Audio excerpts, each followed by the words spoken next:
This is Mike Franklin, the property tax guy, and today we're going to talk about a reval. What happens when your town does a reval and you recently purchased the property? So, I had a recent case where that transpired. So, I'm going to relay what happened.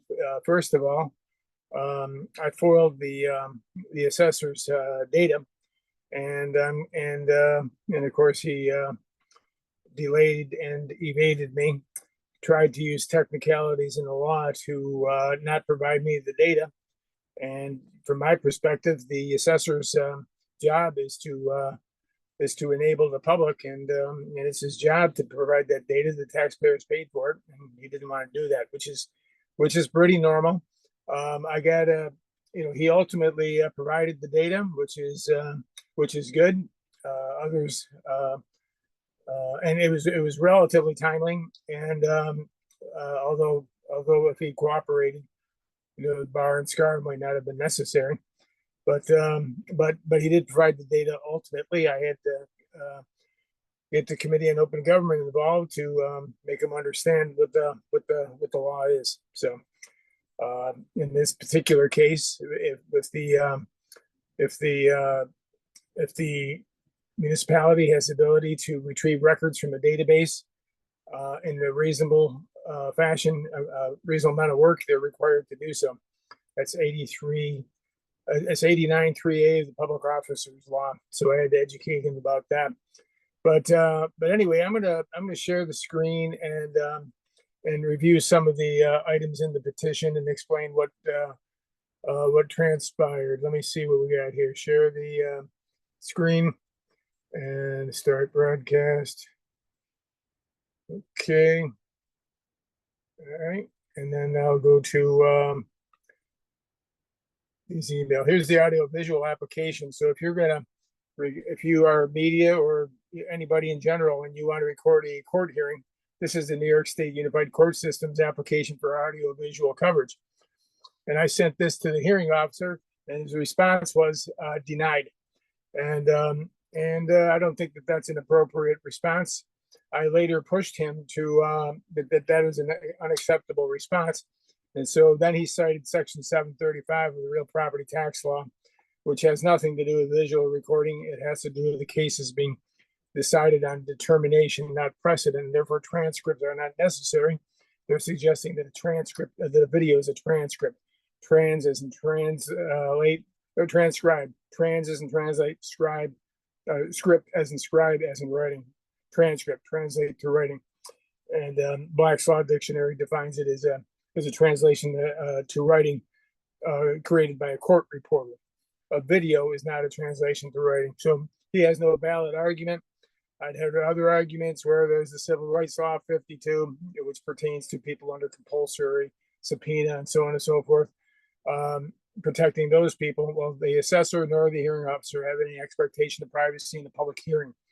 And so that's not a valid response. And then, of course, there's the rules of the administrative judge, which are quite vague and can be interpreted either way. But in any case, those are policies of the court. They're policies for court officials, not for the public. And policies don't trump the First Amendment free press of the Constitution. But anyway, let's move on to the next one. So they denied me the recording, and I tell you, it's important to record these things because you may run into things of this nature. So here's the assessor's response to my petition. He's got a few pictures of the house, and he's got these numbers. And what you'll notice is, his argument is based on cost, and usually assessments are for residential properties. They're valued based on comparable sales or comparable assessments. That's very rare that it's done by cost. And but because the comparable sales numbers didn't meet his agenda, as you can see right here, his comparables, we were asking for about 250. He had us assessed at 355. You can see that his own analysis for assessment comparables is 249, and the sales comparables is 276. And actually, his sales comparables average 240. I don't know where he got the 276 from, and maybe if he added in mine, it would come out to 276. So, but I don't think that that's how it works. And I'll have to do the math on that and see if that's what he did. He probably did. He probably took all the comparables, sales comparables, and added mine in, and that's where he came up with 276. But he should have taken the other comparables and averaged them, and that would have been 240. And this manual mode, the hearing officer asked him to explain it, and he couldn't explain it. Who knows what that's all about? And then his cost approach, actually, and I'll show you later. His cost approach actually came out to 304,800. So he thinks that he can just add on 10% whenever he wants, and then he brings that up to 355. Now the property sold in July 26th of 2023 for 395,000, and so you would think it's reasonable if he has the assessment approaching 395,000, but that's not the case because the comparables and the comparable assessments were much lower, and so what he did is he had this property assessed at $296.82 a square foot, when the comparables averaged 209. It's like 47% increase, versus the comparables, and so that's not appropriate. And so his argument was all cost. He ignored comparable sales, but these are his submissions. Check this out. This is a comparable sales report. This is a comparable assessment report, and that's all he submitted for the hearing. Well, if your argument is based on cost, why are your only submissions comparable reports? So it's hilarious.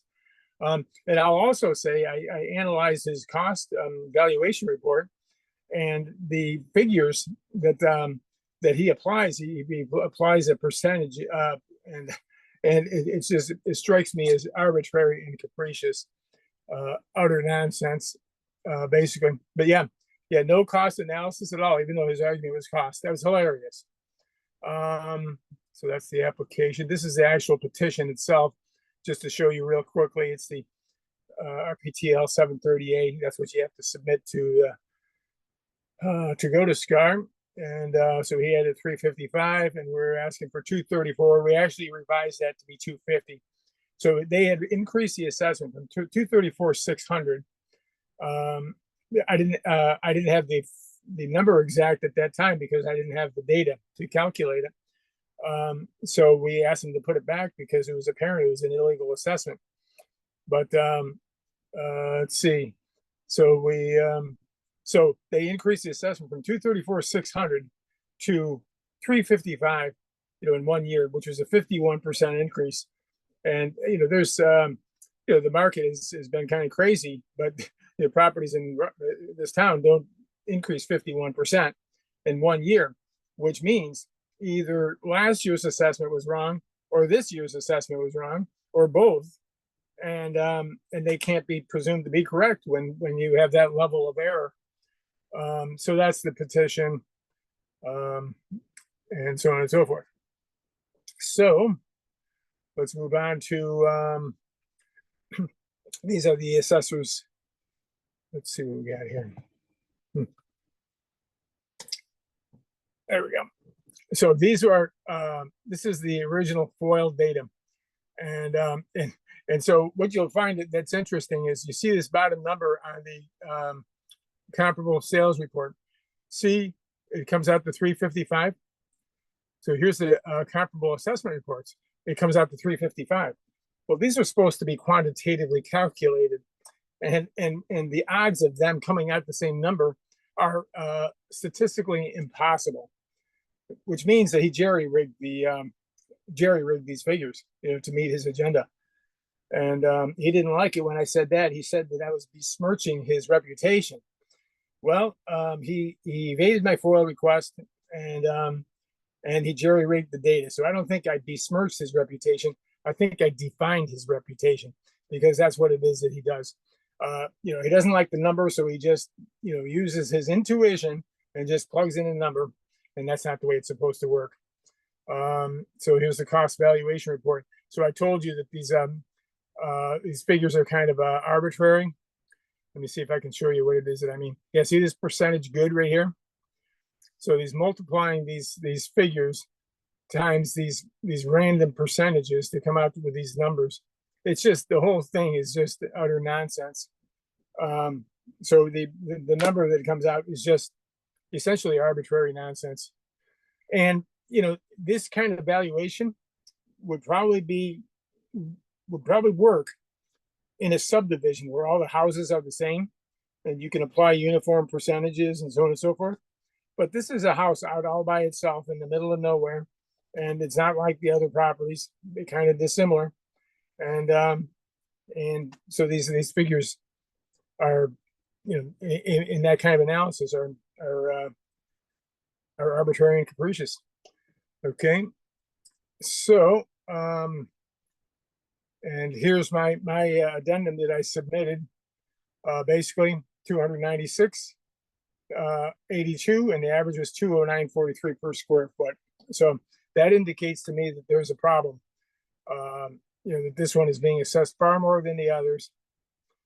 Went from 234 to 355 in 1 year, and that's why the taxpayer called me and they were concerned. So I looked into it. Initially, it looked like there was a problem, but I didn't have the data, so I foiled the data and they delayed giving me the data. So not only was this cost per square foot significantly off, the comps averaged 114,275 less in this property. So I came up with 254.27 versus so in other words, the assessor's comparable sales were from 2018, 19, 20, and 21. So there was no recent comps. So the comparable sales weren't a particularly good analysis either. So I thought the best indication to value was the comparable assessments, because they're all in the current year, and they're all properties of basically the same age, the same condition, and the same grade. And so I thought that was the best analysis. And the comparable sales analysis came within 10,000, so I thought it was good. But here's what I want you to see. Okay, so here's the denial from the town of my FOIL request. Let's see. Under the public, this is what they say about me requesting this data. Under the public officers law, the town is not obligated to create documents. Only existing documents in the town possession are eligible for disclosure. Information relating to the 2024 assessment roll will be available when a tentative roll is filed on May 1. Well, that's all fine and good, and that's true. That's true. The tentative roll becomes is the final work product of the assessor starting May 1. In other words, the assessor cannot make any adjustments on his own after May 1st. Only the Board of Assessment Review and the court can make adjustments after May 1st. So, but to say that that he couldn't give me those reports before May 1 is totally ridiculous. He absolutely could give it to me if he wanted to cooperate, and if he wanted to provide a proper customer service. But he was saying that that I wouldn't demonstrate a contract with my client, therefore he wouldn't give me that data. Well, I can get that data from any property in that township, and technically by the law, I can't force him to do that. But the point here is that he's just being uncooperative, and to me, the assessor works for the public. The public pays the assessor, and the assessor should cooperate with the public. And he didn't do that because he didn't want me to see that data, because the data supported my position, not his, and he knew that, and that's why he didn't want to give me the data, which is very, very common. These assessors don't want to give you the data because you'll pick it apart for what the truth is, and they don't want that. So anyway, they request for multipliers for the additions of inventory items. This request is not a document request, okay? But the bottom line is that they are required to. So they say, let's see, not obligated to create documents, only existing documents. So they were saying that they weren't going to give it to me anyway because they're not going to create documents for me. Well, 89.3A of the Public Officers Law indicates if a township can pull data from a database with reasonable effort, they're required to do so. And so, the guy's just playing games. That's the bottom line. And so the hearing officer denied my application, and to audio video record the situation, and and this is why they don't want the public to see the behaviors of these assessors. He didn't even do a valuation on his property. I mean, he looked at it and he goes, "Oh, geez, it sold for $395." Oh, and that's an important aspect of this. The property sold July 26, 2023, and for the 2024 tax year, the valuation date is July 1st. So, and the taxable status date is March 1st, 2024. So let's say the house burns down March 26th of 2024. What impact does that have on the assessment? It doesn't have any impact on the assessment for 2024 because it's past the valuation date. Similarly, if the property sells after the valuation date of July 1st, what impact does the sale have on the assessment? It has no impact on the assessment because it's past the valuation date. And so the assessor is using the sale past the valuation date. He's selectively assessing the property. It's illegal, and he used the sale past. So when you use a sale past the valuation date, you're using a sale that's supposed to be used for the 2025 tax roll, not the 2024 tax roll. And so that's what he's doing. He's just, oh, Jesus, sold for $395. So we got to get that. So he didn't pin the exact sales price because he knew that would be too obvious. So he had to just be, below that a little bit. And so yeah, they don't want that to be recorded for the public to see. And he besmirched my reputation. No, I defined your reputation. You didn't do your job properly. You winged it is what you did. And he got upset when I said that he jerry-rigged this assessment, because he did jerry-rig this assessment. Like I said, he, on his submissions for the hearing, he went with cost, or that was his argument, but he provided no cost data, only comparable data, which is kind of indicative of this whole nonsense.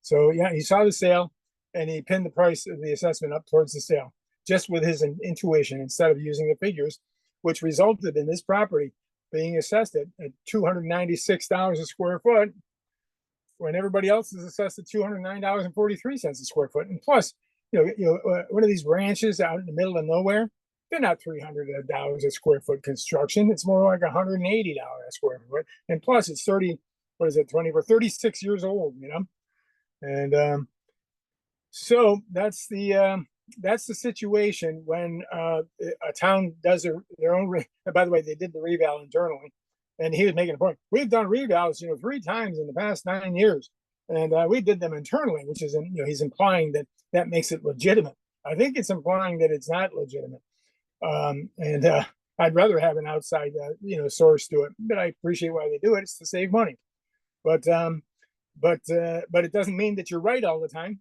And when you're not right, you should just admit it, because with assessors, I don't, if they get their figures wrong, I don't have a real problem with that, because they have a difficult job. They have, hundreds, sometimes thousands of properties to value. And so there can be errors. It's not a big deal. But when the taxpayer contacts you or their representative and has concerns, it's your job to look into it in good faith and apply your opinion of value. And if you agree, make an adjustment. If you disagree, politely point them to their appeal options. It shouldn't be a battle every time. And your job is customer service. It's not just valuation, it's customer service, dealing with the public. And you should treat taxpayers like customers, because, if he was in the private sector and treated customers like that, he wouldn't be employed very long. So this is Mike Franklin, the property tax guy.